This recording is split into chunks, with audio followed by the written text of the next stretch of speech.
ఎడారిలో సెలయేర్లు. ఏప్రిల్ 11. చీకటిలో నేను మీతో చెప్పున్నది మీరు వెలుగులో చెప్పుడి. మత్తయి సువార్త 10:27. మన దేవుడు మనకి కొన్ని విషయాలు చెప్పాలని మాటి మాటికి మనల్ని చీకటిలోకి తీసుకుపోతున్నాడు. నీడలు కమ్మిన ఇంట్లోకి, ఆవేదన పరదాలు కట్టిన గదుల్లోకి, ఒంటరితనం నిండిన దిక్కుమాలిన జీవితంలోకి, ఏదో ఒక వైకల్యం మనల్ని పిండి చేసే దుఃఖపు చీకటి కొట్టులోకి నడిపిస్తున్నాడు. అక్కడ ఆశ్చర్యం, అత్యద్భుతం అయిన తన నిత్య అనంత సత్యాలను చెప్తాడు. మిరుముట్లు గొలిపే ఈ లోకపు కాంతి వల్ల గుడ్డివైపోయిన మన కళ్ళకు పరలోకపు నక్షత్ర సమూహాలు కనబడేలా చేస్తాడు. బండబారిన మన చెవులకు తన మృదువైన స్వరాన్ని వినిపిస్తాడు. ఇహలోకపు రణగుణ ధ్వనులలో అయితే ఆ స్వరం వినిపించదు మరి. కానీ ఈ విధంగా వినడం వల్ల బాధ్యత మన మీద దానంతరదే పడుతుంది. దానిని మీరు వెలుగులో చెప్పండి, ఇంటి కప్పుల మీద దానిని ప్రకటించండి. మనం కలకాలం చీకట్లోనే, మూసిన తలుపుల వెనకనే ఉండిపోకూడదు. త్వరలోనే జీవితపు త్రొక్కిసలాటలోకి మనము వెళ్ళవలసి ఉంది. ఆ సమయం వచ్చినప్పుడు మనం చీకట్లో నేర్చుకున్న దాన్ని ప్రకటించవలసి ఉంది.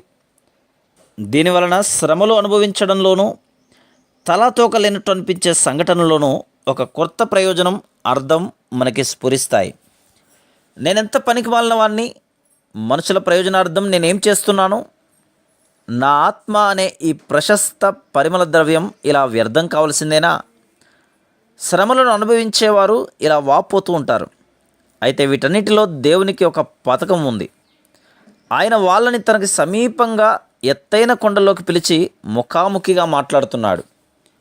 వాళ్ళు కొండ దిగి వెళ్ళి ఎదురు చూస్తున్న జనసమూహానికి ఆ సందేశాలను అందించాలి. కొండ మీద మోషే గడిపిన 40 రోజులు, హోరేబులో ఏలియా గడిపిన కాలము, అరేబియాలో పౌలు గడిపిన సంవత్సరాలు వ్యర్థమెలా అవుతాయి?